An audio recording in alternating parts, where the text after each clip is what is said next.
العزف الانفرادي عقب انتهاء هذه المباراه للاخ امنيه اشرف صرح بذلك.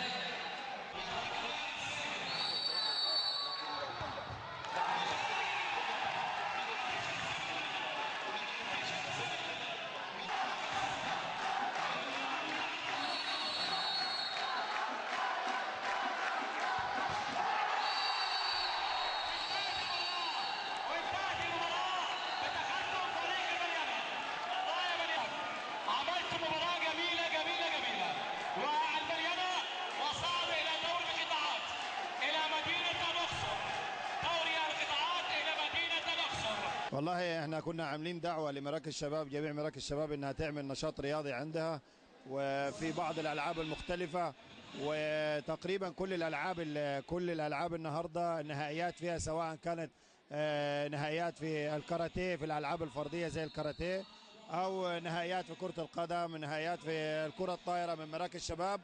وكان مجهود واضح بالنسبه لمراكز الشباب وإدارة الرياضة بمديرية الشباب والرياضة. الحمد لله رب العالمين، احنا كمركز شباب مدينة سوهاج مشاركين بفعاليات في الدورة الرمضانية في جميع الألعاب. عاملين دورة رمضانية تنس طاولة، عاملين دورة رمضانية للمصارعة، للتايكوندو، للكاراتيه التقليدي، وطبعا اللعبة الشعبية الأولى اللي هي كرة القدم. هذا التجمع يدل على ان احنا الحمد لله يعني شعب طيب وبنحب النشاط وبنحب نوضح مدى امكانياتنا ولها في الناحية الرياضية اللي هو عامل اساسي في رقي بالانسان، لان الصحه يعني تاج على الوصول صحاء، لو الانسان صحيح هيأدي عمله البدني النفسي الاجتماعي بكل خير. هذا اليوم الرياضي يتم داخل الانشطه الرياضيه والثقافيه والدينيه والاجتماعيه في محافظه سوهاج، دعما كاملا من وزاره الشباب والرياضه تحت اشراف المهندس خالد عبد العزيز ومعالي الوزير المحافظ محمود عثمان عتيق محافظ سوهاج، حيث تم تدعيم هذه الأنشطة الرياضية بأكثر من 1,000,000 جنيه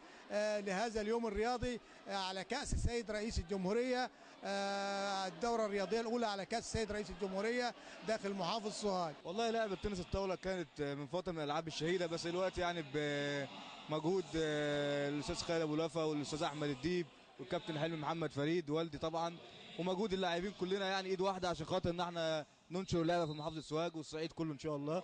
يعني اهم حاجه بس ان كل الناس تتكاتف ايد واحده عشان ننشر اللعبه وترجع تاني يعني رائده زي زمان تاني. لازم اشارك في البطولات اللي بتكون حلوه، وعشان اكبر بلدي اسمها سوهاج، ولازم ارفع نفسي وارفع بطوله تنس الطاوله وكل حاجه. الشكر واجب طبعا الاستاذ احمد ديده استاذنا مش من ندى، من قبل ما يكون وكيل وزاره كان بيهتم باحمد حلمي في الانشطه المحافظه ومنطقه السوهاج، وبيهتم بالرياضه السوهاجيه وكل الالعاب تنس الطاوله. ولولا الاستاذ احمد ديب والاستاذ طبعا خالد ابو لوفا استاذنا واستاذ الكل اهتمام باحمد حلمي. واحمد حلمي سيادتك عمل انجازات كبيره على مستوى العالم، السويد والمجر وفرنسا والبطولات العربيه والافريقيه، وده انجاز بالنسبه للسوهاج والصعيد ان في لعيب من السوهاج بيرفع اسم السوهاج. طبعا مجهود كبير يحتسب لمديريه الشباب والرياضه المدير الاستاذ احمد الديب، وجو رياضي هايل.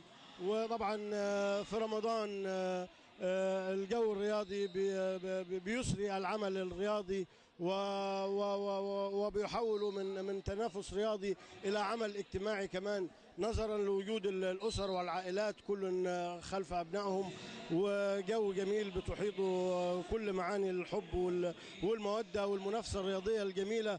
طبعا هي سابقه تتكرر كثيرا في مديريه الشباب والرياضه بالسوهاج اقامه مثل هذه اللقاءات ومثل هذه الايام الرياضيه المتكامله التي تتضمن العديد من الانشطه الرياضيه والثقافيه والدينيه والفنيه التي تقام على مستوى مديريه الشباب والرياضه بسوهاج. حفل كبير تحت قياده السيد الاستاذ وكيل الوزاره الاستاذ احمد الديب، نهائي دوره الاحياء الشعبيه وافتتاح دوره كره الطايره هنا في الصاله المغطاه.